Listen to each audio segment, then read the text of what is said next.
الخير. اهلا بيك يا استاذه مريم. الو. حضرتك معانا على الهواء، اتفضلي قولي مداخلتك او انا سؤالك. مريم بشاير. اهلا وسهلا، اتفضلي. انا بحضرتك مدام دينا. اتفضلي معاكي يا دينا وايهاب أيوة. وضيفنا العزيز الاستاذ عبد الرحيم. مساء الخير. اتفضلي. احنا هنفضل كده لغايه امتى مدام دينا؟ ايه هو اللي انت كده؟ عارفه انا ساكنه في اسكندريه في البشر. سؤال البنت الجاي. كانت واقفه على قدام البيت عندنا. في بنت محجله، بنتين جم حضنوها وبسوها. راجل واحد مسك البنت بهدلها. قال لها انت ازاي تسلمي على الكفره؟ ازاي تسلمي عليها؟ وتفضلها الشتيمه والبهدله في الشارع. يعني حسيت ان احنا نتبهدل في الشارع. واحنا يعني بنت ما جاتش سلمت عليها. طب احنا نفضل كده لغايه امتى مدام دينا؟ يعني مش بس المظاهرين مدمرين على نفسهم. يعني نفضل كده لغايه امتى؟ نسال استاذ عبد الرحيم. السؤال استاذه مريم، انا عارفه ان معانا تليفونات تانية بس اسجل السؤال عشان الاستاذ عبد الرحيم يلحق وهو مجهز الاجابات. سؤالنا هو انه الجامعات، احنا عارفين انه في انواع كتير قوي من الجامعات المتأسلمة، ايهما اخطر وايهما اكثر تأثيرا؟ وهذا السؤال بقى الثالث كمان، انه هل ممكن انهم تتضارب مصالحهم؟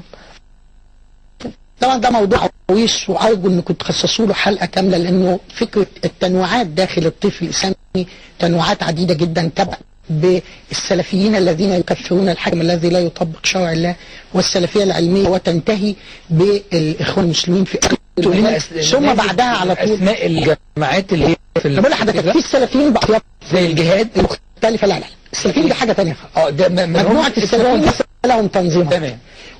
وفي الجماعه الاسلاميه المصريه اللي عملت مبادره وقف العنف، والان بيخرج منها عناصر تشكل تنظيمات اخرى زي رئيس الجناح العسكري. لا ده موضوع تاني. زي رئيس الجناح العسكري صفوت احمد عبد الغني وحمد البلا، وانفصلوا الاسبوع اللي فات وبيعملوا تنظيماتهم.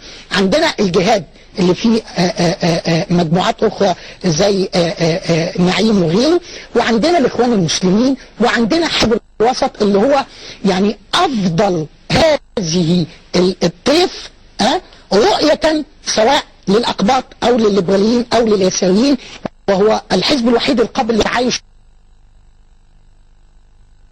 الديمقراطية.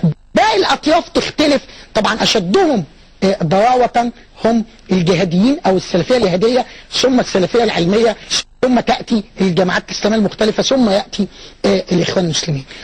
هذا الطيف كله طبعا هتحصل بينهم تضارب مواقف، واحنا شفنا في الاخوان نفسهم. عبد عبد الفتوح امبارح في مكتبه اسكندريه او اول امبارح على ما اذكر بيتكلم على انه الحزب الاخوان ده حزب تنابله، ان انا هعمل حزبي الخاص، ان انا هرشح نفسي لرئاسه الجمهوريه. هذا الرجل احد الكوادر المهمه جدا كعضو مكتب ارشاد لحد يناير 2010، ثم عضو مجلس الشورى حتى هذه اللحظه، وهو كيان كبير جدا يحظى بشعبيه كبيره داخل شباب. استاذ عبد الرحيم هناخد بس استاذ جمال من اسوان منتظر معانا بقاله فتره. استاذ جمال